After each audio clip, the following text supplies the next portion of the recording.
আজকের গল্প মূর্খ যখন বিত্তবান। একদিন এক ইঁদুর খাবার খুঁজতে খুঁজতে রাজার ঘরে প্রবেশ করলো। সেখানে কোনো খাবার জিনিস না পেয়ে সে একটি হীরার টুকরো গিলে ফেলল। এদিকে হীরা চুরি হওয়ার কারণে রাজপ্রাসাদে হুলস্থুল কাণ্ড বেঁধে গেল। রাজামশাই জ্যোতিষীকে ডাকলেন। গণনা করে জ্যোতিষী বলল, হীরার টুকরোটি একটি ইঁদুর খেয়ে ফেলেছে। সেনাপতি হীরা উদ্ধারের জন্য ঢেরা পিটিয়ে পুরস্কার ঘোষণা করলো। এরপর এক শিকারী রাজসভায় এসে বলল, সে ইঁদুর মেরে হীরা উদ্ধার করবে। শিকারী যখন ইঁদুরটির খোঁজে বের হলো, তখন সে এক জায়গায় গিয়ে দেখতে পেল হাজার হাজার ইঁদুর একে অন্যের সাথে দল বেঁধে রয়েছে।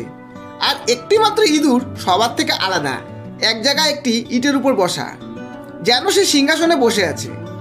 শিকারী তখন ওই ইঁদুরটিকে হত্যা করে তার পেট চিরে হীরার টুকরো বের করে রাজার হাতে তুলে দিল।